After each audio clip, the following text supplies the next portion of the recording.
From privacy concerns to limitless potential, AI is rapidly impacting our evolving society. In this new season of the Brave Technologist podcast, we're demystifying artificial intelligence, challenging the status quo, and empowering everyday people to embrace the digital revolution. I'm your host, Luke Mulks, VP of Business Operations at Brave Software, makers of the privacy-respecting Brave browser and search engine, now powering AI with the Brave Search API.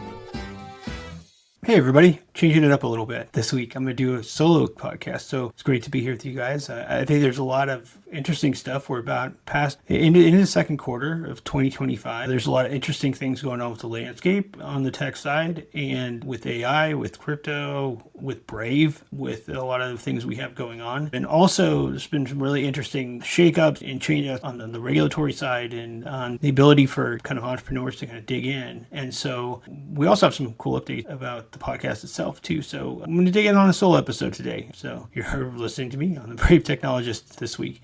Yeah, so why don't we go a little bit into May 2025. In January, there were a series of executive orders that were done in the U.S. by the new administration that really kind of reversed a lot of previous regulatory uncertainty around the ability for startups, especially both on the AI and the crypto side, but specifically on the crypto side, to really dig in, experiment, and try to find product market fit. In the environment, this doesn't mean to get political, but it is just kind of a reality. You've seen that with some of our guests that we've had on the podcast that have talked about it. But at Brave, we've been in a similar position, right? We launched our basic attention token in 2017 and been really all about playing by the rules and keeping our noses clean and building functional product and kind of introducing the benefits and the value of this to millions of users and new users, et cetera. And it has been an environment that's been really difficult to operate in, where you don't know if you stray off of the script or dare to experiment, what's going to happen if you're going to get enforcement action. Because the SEC was deploying a strategy that really had a chilling effect on the market. They were going after big players, small players, players that had really legitimate use cases like library, which I spoke with on here with several people about. And then on the other end of the spectrum, you had them going after kind of celebrity-related projects with NFTs, and then with some of the scammier projects too. And the things are going to be, with new technology, you're going to have kind of pull from speculation and also from people trying to test the limits of where these things are. And what's been really interesting about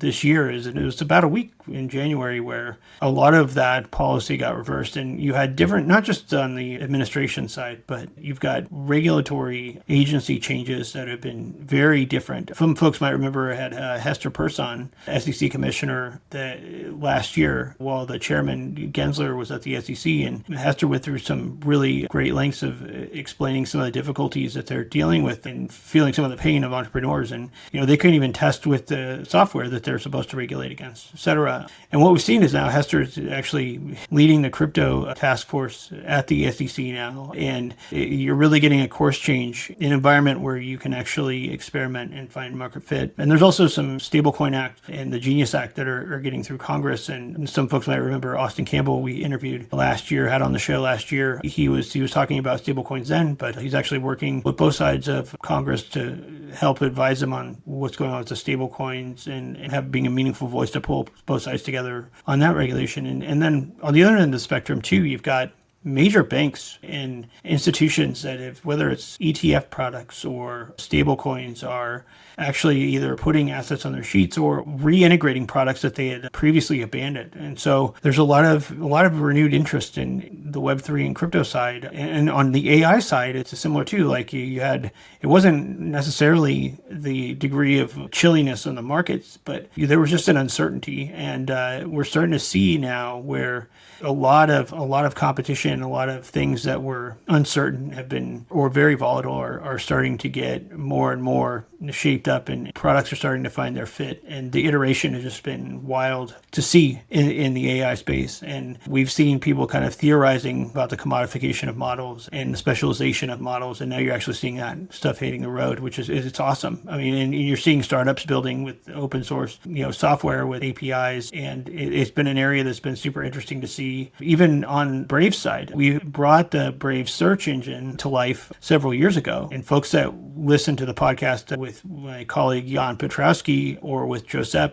or with JP Schmetz, where we kind of dug in on the search side a little bit more, there's cases that you expect to see happen and take off and plan around. And then there's other ones that you adapt to. And the Brave Search API is certainly a case where we've adapted. And initially, we were kind of like, okay, well, are these AI teams going to train their models with our data? And then it was like, well, actually, they're going to start to just pour it in web results into their chatbots and things like that. And then we're seeing all sorts of other use cases kind of developing and taking off. And it's been a really quick fashion. So it's really cool to see. And when you start to see that, hey, the web starts to look very familiar if everyone's just using Common Crawler or a couple of different data sources. What's made our index really great is that it's built from people that have opted in to help build it off of real things. And so when you look about garbage in, garbage out in a lot of these other scenarios, the cool thing, and this has been really neat to see, is just the fact that if somebody wants to have a really clean base set of information, you're starting the cleanest route with what we've been putting. So it's been really cool to see that part of the business grow. And, encourage anybody, if you're working on AI project and you're looking for kind of web data, web information, etc., give our API a check out. I'm not trying to shill it too hard, but it is pretty excellent and it's not terribly well known. So the other thing that's been really cool around search is we put out our AI answer engine into Brave Search, and watching that evolve. We had Joe Sepp on the podcast earlier who was talking about first version of that, where you just got a pretty simple text output, and then that's evolved to become more and more dynamic and getting structured data answers and getting multiple sources and having those things be cited, and watching that piece grow and watching that piece get adoption has been really, really stellar to see. We're starting to see the point where we're reaching almost over 14 billion annual queries a year through Brave Search, and it's pretty phenomenal. I remember back when I joined Brave, pretty close to the beginning of 2016, people were challenging whether people cared about privacy, and no one cares. Everybody's kind of posting socials and all that. But back then we'd say, hey, I bet those people don't want their DMs to go down public, or I bet those people have window shades on their windows at home. And that was kind of the go-to. What's really been wonderful and amazing is we're close to breaking 85 million monthly active users in March and 14 billion annual Brave search queries. These are not small numbers anymore. You're seeing a movement now of people who, when given the option to move to a solution that's user first, that puts them in the driver's seat, that cares about their interests first. And when you have an option out there that's in the market versus incumbent that puts everybody else before you and shares your information with all these different companies you've never heard of. 85 million monthly active users have moved with their feet to privacy. Whether they care about privacy or not, or they care about the secondary effects or second order effects of having good privacy, whether that's a cleaner web UI, lack of ads on streaming and YouTube, and all these benefits that we get as takeaways, less data consumption, etc. These were theories or small scale experiments when we started at Brave. 85 million monthly active users. We have a line of sight to 100 million. It's a beautiful thing to see that more and more and more people are moving with their feet to user first and privacy. And if you're listening to this and you're a user of Brave, I just really appreciate that you've given us a shot. But also, I mean, this doesn't happen without the users. Everybody, if you go onto X, Reddit, or community.brave or wherever, you'll see you're not getting call centers, or you're not getting faceless AI bots. Whether it's Brendan Ike, our CEO, or Brian Bondi, our CTO and co-founder, or myself, or Samson, or many other people on the team, we're out there, we're talking to users, and we aren't just saying it when we say that we appreciate that users give us their feedback. We rely on it. We listen to it. It matters significantly. Without our users, we're nothing. And so that user feedback is so amazing. And we're starting to see whole new groups of people just kind of moving over kind of back to the landscape. I mean, we've also seen some wild things this past several months where Mozilla with Firefox has changed their privacy policy, say things they never said they would say before. We're seeing with Google, not only did they deploy Manifest v3, but people are seeing the impact of like their favorite ad blockers or privacy tools being severely limited or just fully deprecated and no longer supported. And people that never would have considered us before are now out there advocating for people to make their home Brave. And I really appreciate those folks too. We're not just a skin on Chrome. We harden the open source code base in our GitHub under Brave Browser. In the wiki, you could see deviations from Chromium. The team puts a lot of care into maintaining that list and really approaching us from the ground up. And two, talk about people talking to users. I mean, you see Ryan Brown, who we've had on the show, out on X every day. He like fixed in web compat things. The rest of the team on a lot of the other team too, working on web compatibility and privacy, and it's pretty awesome. But yeah, I think that the landscape continues to change. Browsers are maintaining their importance. Search is important. There's all these like blue link business buzzwords throwing around, but the fact of the matter is people love standard search, especially when it's minimal and it gets them what they need. And we're seeing really cool ways that AI is like helping to improve upon the search result page in meaningful ways. And even with Leo, we released a Bring Your Own Model, allowing developers and early adopters to kind of bring different models into Brave Leo, and a bunch of work the team's doing around like having the browser start to do agentic things that Brian Bondi, our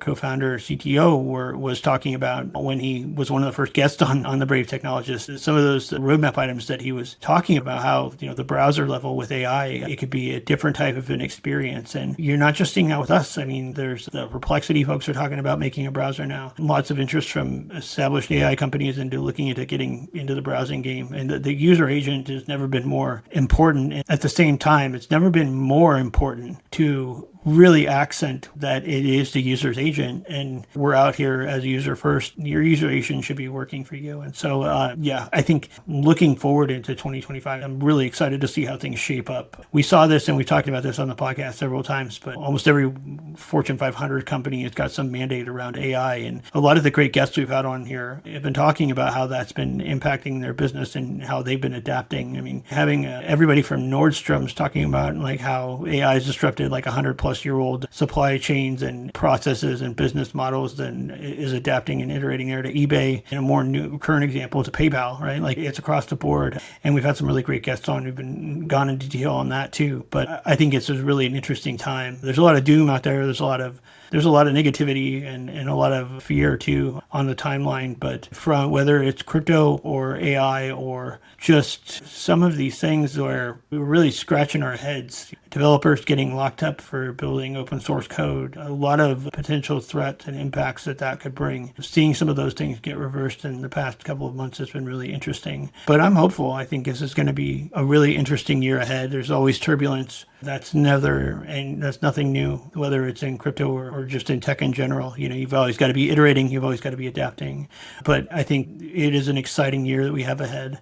And we're looking to kind of keep going in this direction with the podcast and keep going forward with some other fronts too. I mean, I think I did a solo episode around BAT, the basic attention token. We released a roadmap in November for BAT Roadmap 3.0, kind of bringing everything more and more on chain. We made some changes around rewards in Q3 and 4 last year to help to remove some technical debt, to prepare things to scale up. And we're looking at new ways that we can integrate BAT and scale up this attention economy. Advertising was a really great foot in the door. There's lots of other ways that we can utilize BAT. There's ways that the market has utilized BAT that we're adapting. And in March, we actually kicked off our rewards 3.0 upgrade. So we have a modular offer wall and rewards now. And we kicked off a rewards partner program too, where we're basically like looking at the field. And I mean, this is something I think I've expressed this on the podcast several times, but with different guests. But we're coming in for crypto from 2015 originally, but seeing it's been roughly 10 years. The amount of actually usable products it's pretty embarrassing that there hasn't been more. And there's looking at what's been happening with meme coins a year ago. We were doing some pilots with some of them, and it was fun. It was community oriented, free fair launch kinds of conditions around that stuff. But then you see Pump Fund, which interesting piece of technology. Like I remember we did a part of a cohort with RGA Venture Studio back in 2019 and 2018, where one of the projects we were working with where they were trying to make it so that any brand can make a coin and leverage the community element and the ability to add value and associate with the brand and do this stuff on chain. There was a lot of excitement and buzz around that. And fast forward to 2024 and you see something like Pump Fund. And then you even see things like OpenSea before that, right, where you could actually mint collections and things like that. It's been getting easier and easier, but now Pump Fund, they made it thousands and thousands of coins getting launched a day. And there's definitely the speculative and the bad that comes with that. The one thing that's going to be around, regardless of the speculative side of things, is the ability for a brand or a creator or a band or a small business with an existing customer base to go and center the community, add some value with it around a coin. It's there now. And I think with some of the changes overhead that have happened this year, you can start to see, the noise will calm down, but the technology will stay. And I'm really interested to see where that goes. I'm really interested to see where that goes with AI too. And I think this year is going to be a lot about, we saw a lot of scams, a lot of junk, and a lot of hype and some shameless hype. It's been difficult, but that said, the real players play the game, build the tools, build the products. I think there's never been kind of hunger for actual products that people can use in the space than there is now. And there's some really smart people working on that stuff, and Brave's among them. I'm super excited for what we've got going on with BAT and with Brave. I mean, we've got one of the biggest holder bases of distributed tokens in the world. I mean, I think we're 14th on Ethereum as far as most distributed goes. It's pretty exciting. And the ability to get that cohort excited with some of the things that we're looking at doing right now is pretty excellent, whether that's token gating or payments or really, really leveling up on the attention economy. So keep eyes peeled for that. And part of this program that we've launched around the reward partner program, you've got this beauty of having fungible tokens, and we have multi-chain support in the browser. And so we could do things with partners that have them field test some different utility plays, see what sticks, see what works. And we built this program to really focus on, can we give a cohort of partners enough time, enough exposure, and enough opportunity to try things out across almost every available surface to reach a Brave user that we can put you in, and be there for them to adapt and also pull that cohort together to try things out together. And so far we've got over 10 partners involved, and probably have 30 or so by the end of the summer. But there's a really cool thing around the fungible token. They're out there. Developers can play with them. Communities can play with them. We saw this Guano coins, meme coin, our community, the BAT community, launched on their own. They actually built a Guano cave where you can, on Solana, you can go lock up your BAT and earn guano like over a certain amount of time. They just did that. It's awesome. And they didn't limit themselves either. The Pudgy Penguins crew, they put together a Pengu coin, a meme coin, and the Guano team supported that too. It's just really, really cool to see this stuff.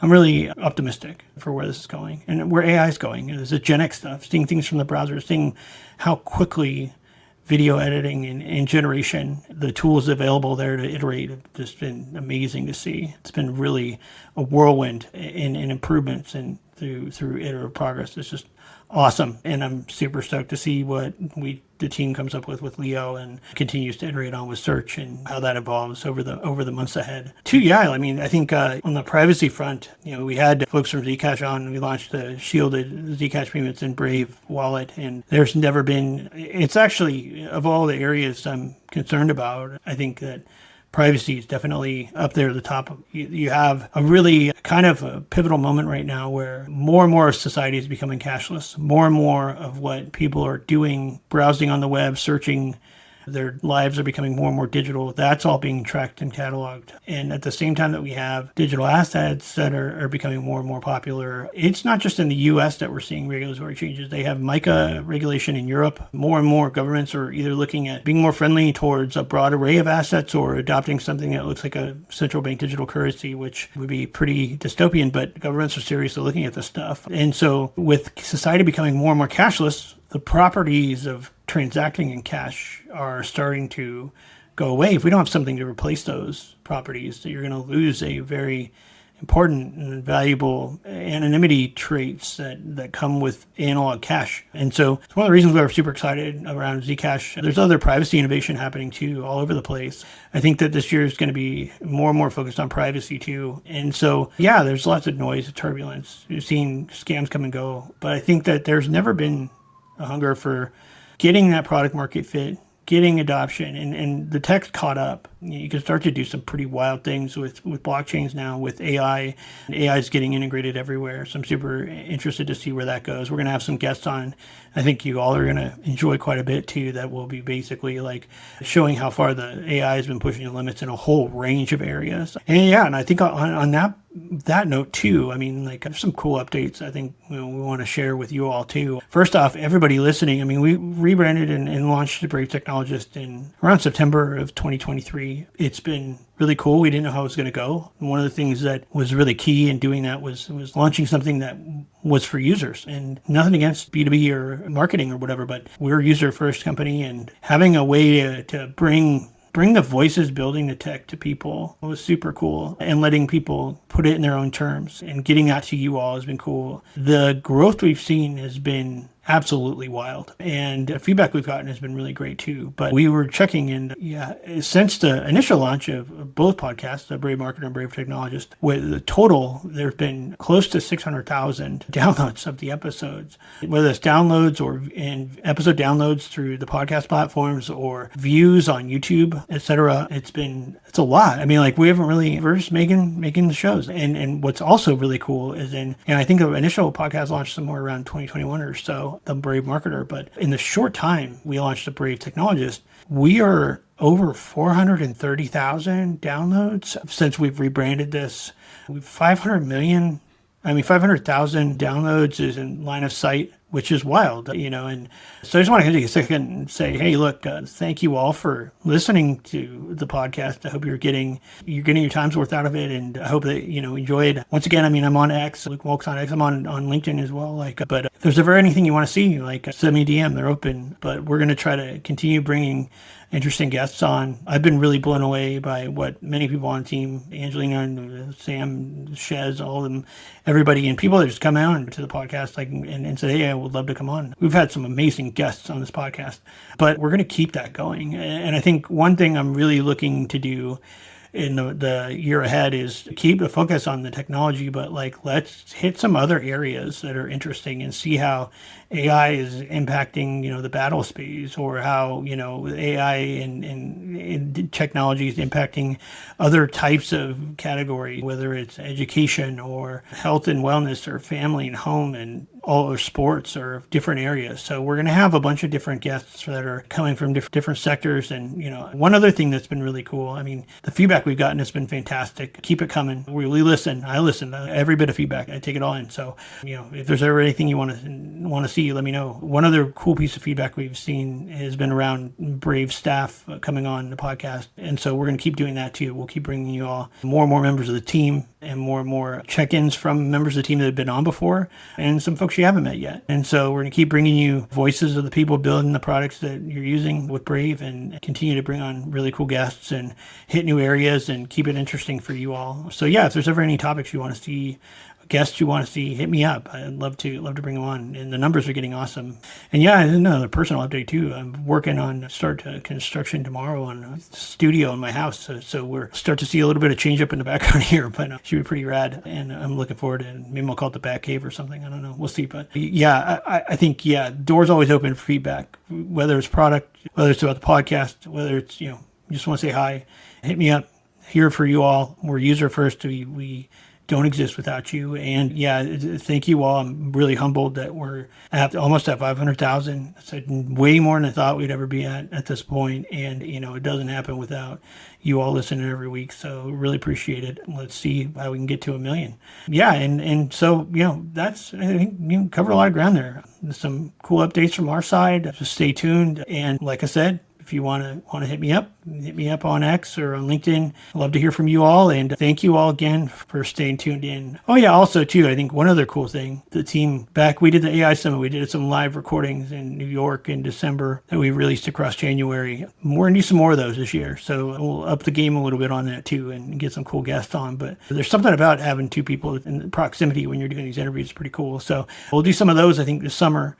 And so stay tuned for that. And maybe some other live stuff. One other bit too, I'm folks that want to get more involved, we have our Bat community calls every Tuesday on Brave Talk. If you follow me on X, you'll see I post a link every week, also from our base credential token account and from the Bat community account. So welcome everybody. The call is welcome, open to everybody. We also live stream it to X every week. So stop by there if you want, every Tuesday, 2 o'clock Pacific, 5 p.m. Eastern, and I host that one there too. But we have team updates from the community team, and members of the Brave staff come on there too. And the door's open. We want to hear from you more. Let us know where we can improve. Let us know what features you want to see. Let us know what you want to see us do at Bat, and get involved. Love it. Thank you all very much. Looking forward to the rest of 25. Let's go to 1 million downloads. Onward. Thanks, y'all. Thanks for listening to the Brave Technologist podcast.